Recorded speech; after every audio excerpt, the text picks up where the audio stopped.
Ministers, Excellencies, Chairman of the IMO Council, ladies and gentlemen. In case you don't know me, I'm Efthimios Mitropoulos, the Secretary General of the International Maritime Organization. Minister, you were extremely kind to open your speech with a reference to a Greek myth. And I should return the compliment by reciprocating with a myth from the Viking saga. But in the meantime, I have been asked to address this morning's session on next generation shipping from the IMO perspective. What's next IMO? Of course, attempting to look into the future is rather like peering through a frosted glass window. The shapes and outlines are there, but definition is lacking and clarity is absent.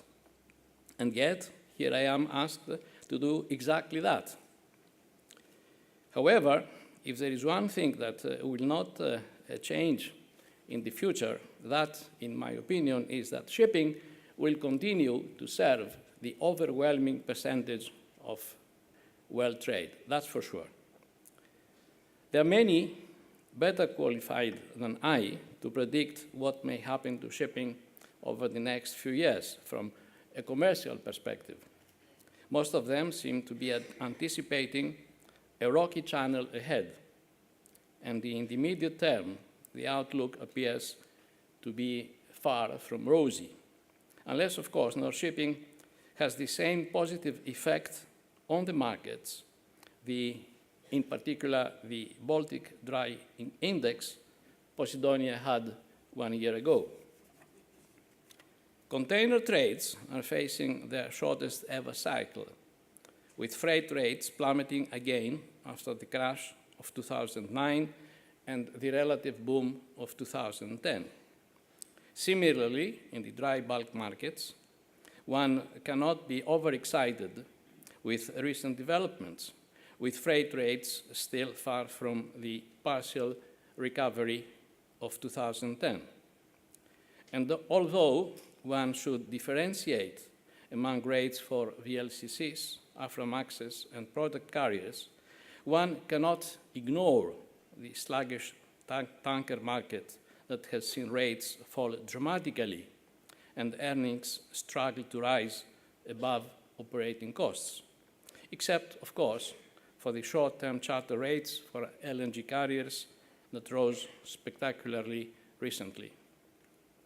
Owners who placed orders for new tonnage in the euphoria of 2004 to 2007 may live to regret their decisions, as growth in the supply side of shipping is, it seems, set to outpace growth in short-term demand, and fleet utilization to drop below the levels usually regarded as comfortable. To make crystal ball gazing even more difficult, completely unpredictable events have recently served to make an already opaque picture even more disjointed. Floods in Australia, the earthquake and tsunami in Japan, and unrest in North Africa and the Middle East, for example, have all had a detrimental effect on certain trades, and we still do not know what the full consequences of the situations they created will be. Against such a gloomy background, we may take some comfort from the indications that long-term demand continues to grow. Both India and China, for example, where even modest per capita growth in consumption is expected to generate strong demand in the corresponding trades, are now embarked on huge power generation projects. The coal and iron ore sectors are expected to be the major beneficiaries, with Australia and Brazil leading the group of exporters. The latter is Brazil, having already embarked on an ambitious project comprising 6 ultra-large ore carriers of the China Max type of 400,000 deadweight tons each, not to mention last week's nightmarish information concerning a 600,000 deadweight bulk carrier. But while the economic outlook for shipping may, in the prevailing circumstances, be uncertain, the march of technology seems inexorable, as the industry seeks constantly to improve its efficiency and improve performance, both from the commercial and environmental viewpoints. Economic and environmental concerns are already prompting concerted efforts to cut fuel consumption. Kites and delta winds harness the wind in a modern-day nod to a bygone era. The use of liquefied natural gas as a fuel is sparking a great deal of interest, and not just for ships carrying LNG as a cargo. Here in Norway, for example, a variety of LNG-powered passenger ferries and other vessels are already in operation, while one company is reported to be taking delivery of 2 LNG-powered ro-ro cargo vessels later this year. And ports are now beginning to develop the necessary infrastructure for LNG refueling. Air lubrication aimed at reducing the friction between hull and seawater to reduce fuel consumption is also being looked at by a number of ship owners, while fuel cell technology appears to have a strong future in smaller vessels, or as a replacement for auxiliary engines aboard larger ships. On the bridge, integrated systems, including ECDIS and electronic navigational charts, have become the norm, with AIS and LRIT used for both navigational safety and security purposes. While the concept of e-navigation seems set to open doors to enhanced berth-to-berth navigation, including new ways of tracking and monitoring vessels at sea. And we should not be surprised if, along with the greater conceptual integration of safety, efficiency, and environmental concerns epitomized in IMO's Marine Electronic Highway, a project that we have instigated for the Malacca and Singapore Straits, we see, sooner than we can imagine, e-navigation eventually ushering in a satellite-based global vessel traffic management and monitoring system through harmonization of marine navigation systems and supporting shore services. The future may also bring new and unforeseen dangers.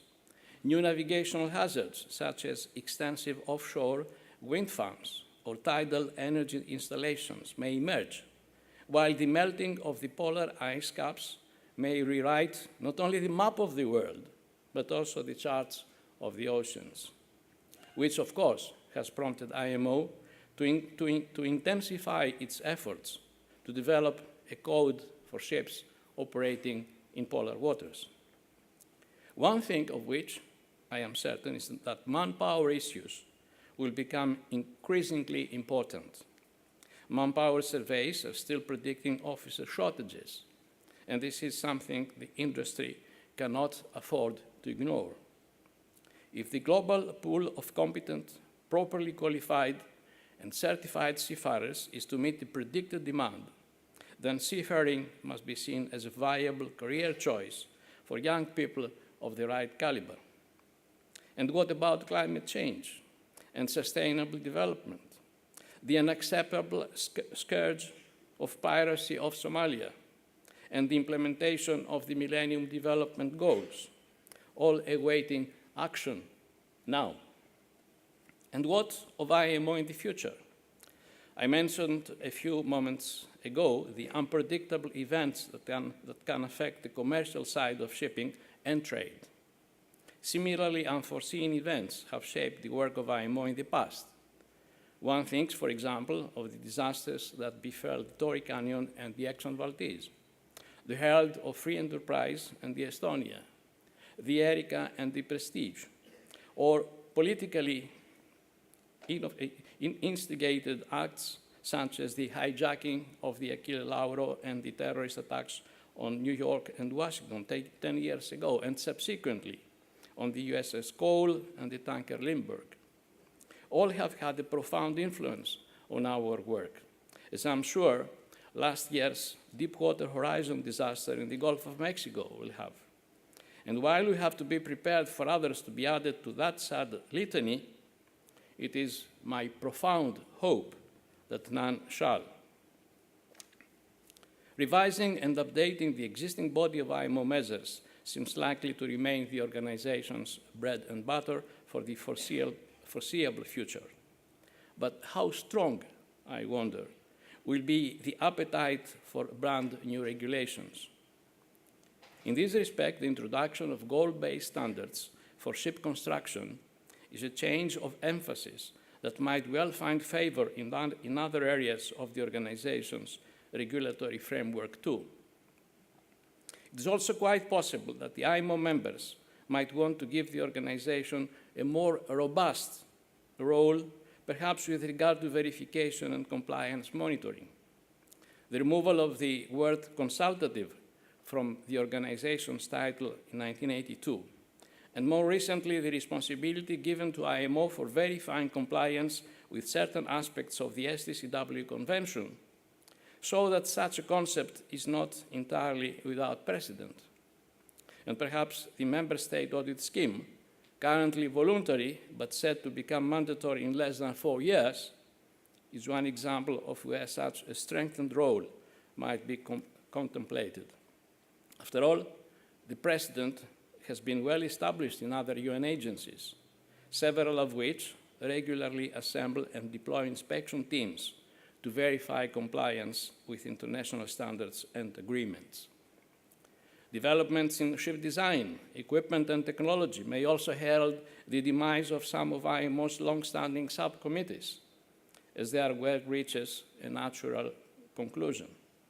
And perhaps the emergence of new bodies with new specialities as other issues that may not be so easily accommodated within the existing structure of the organization, takes center stage. In this regard, one thing I would offer as a hope, rather than a prediction, is that piracy falls rapidly off the agenda, as the measures now being taken to eradicate the problem begin to take hold. That is optimistic, I know, but we must at least pray and act as vigorously as possible for such an outcome. I wonder, too, about the makeup and alignments of national delegations to IMO meetings. In other international fora, regional representation, with countries aligning into similar interest groups, whether along geographical or political lines, is not unusual, and we are already seeing this occurring within IMO too, and not always providing the best outcomes, in my view. We may also see changes in IMO's processes and its working practices. Environmental concerns, for example, place a question mark against the long-term desirability of the kind of large-scale in-person meetings that have been the principal modus operandi for IMO to date.